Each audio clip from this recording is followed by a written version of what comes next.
Hello guys, welcome to Psycholowin. My name is Pierre and I'm a psychologist. I made a video talking about why fighting your cravings is a waste of time and energy. So if you want to know more about that, you can watch that one first. I'll make sure it pops up on the screen. In that video, I mentioned the technique surfing the urge as a way to manage cravings. And in this video, I will present that tool to you and tell you how it works and how you can practice and use it to have more success in your weight loss. So let's get into it. The technique is great for cravings when trying to lose weight, but it's not limited to that. It can be used just as well to manage any sort of impulse or urge, such as smoking, spending money, or even emotional impulses like lashing out at somebody, and so on. This video will be focused around cravings though. Whenever you have a craving, you should bust out this technique and use it. It is a skill, so the more you practice it, the better it'll work for you. Once you get the hang of it, it's very powerful and helpful. So don't be too focused on the results in the beginning. Focus instead on just understanding and using the technique. The first step you should practice is really just remembering to use the technique when you need it. And the faster you can do that, the better it'll work for you, because the craving hasn't become very powerful yet. This is a new way of dealing with the cravings. As I talked more about in the other video, as human beings, we're controlled by an autopilot in our brains, and we are extremely used to following its orders. So you need a bit of practice to change that pattern.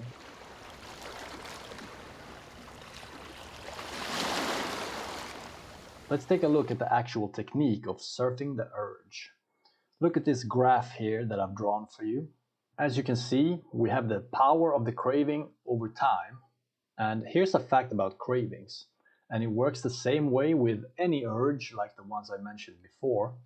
They all have a limited lifetime. So they will always come, grow stronger, but then level out and eventually go away, just like this shows. Even though the craving has a limited lifetime, that's not how it feels.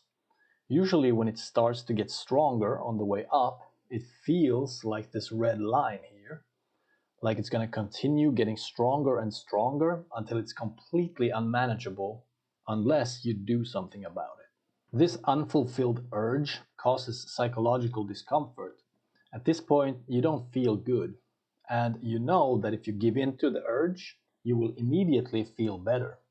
And to the autopilot in your brain, that sounds like a great idea. But you have a more important reason for not giving in, and this might be a good time to remind yourself of that reason.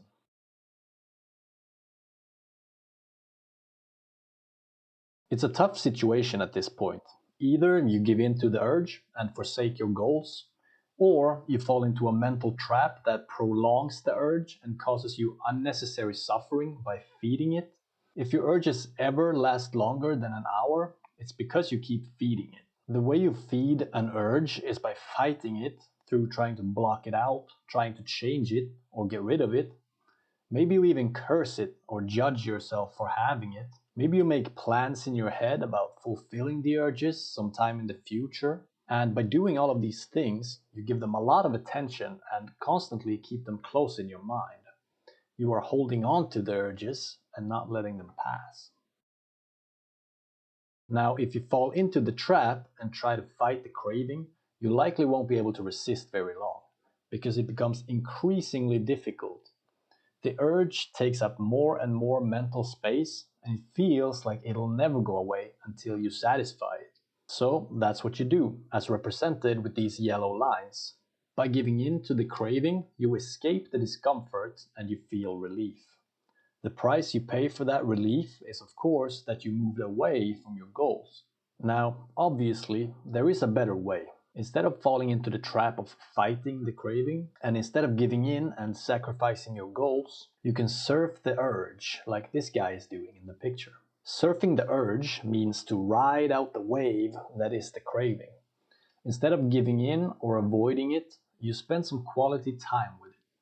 The more you practice this, the better you'll become at it, and you will learn to face your cravings and stay in control of yourself instead of fearing them. And as you know, if you follow my content, that's really the only way to succeed, because you'll never be able to control the urges themselves.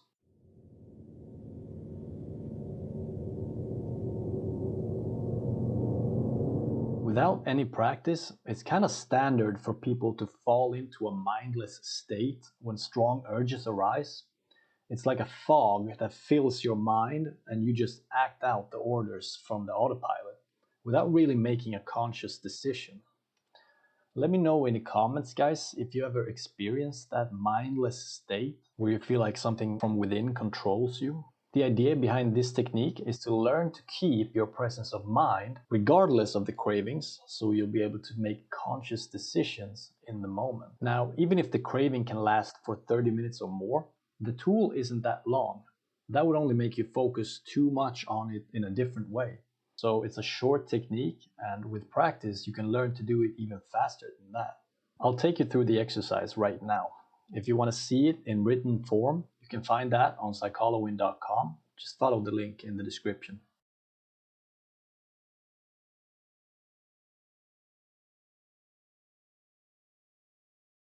As soon as you notice that a craving has been triggered inside of you, pause what you're doing for a few minutes and take a step back. Just observe yourself without trying to change anything. Observe your breath and your thoughts without judging or fighting them. Now, observe the craving closely in your body from a perspective of curiosity. Where in your body do you feel it? How does it feel specifically? Is it strong or weak, or does it vary? Maybe the craving even has a color or a shape in your mind. Does it have a temperature? Is it big, like filling your whole body, or just a part of you? Try to really get to know it. Notice if you're trying to fight the craving by tensing your muscles or trying to resist it in your thoughts. If you are, try to let go of the fight and allow the craving. Even smile at it, welcome it. Try to just stay this way for a minute, with a curious focus on the physical sensations of the craving, and envision how you ride the wave. The goal here is to break the automatic link between the craving and your actions to satisfy it. Just let the craving be what it is while you stay in conscious control. After a few minutes of getting to know the craving, it's time for you to make a choice. You can give in to the craving if that's what you want. That's completely fine. But it has to be a conscious decision, and you have to be able to stand by it. When you've made your decision, move on and do something else. An extra tip for you guys: for even more effective practice when you're new at this, do this technique in writing. That's it, guys. As you can tell, it's a pretty fast technique, and with practice you can start to do this process even faster and in your own way. Ride the wave of every craving that arrives in this way, and some days will be wavier than others, but just stick with it and keep practicing. Like the video if you found it helpful. Let me know how it's going for you in the comments below. Remember to subscribe to the channel, and I'll see you again soon.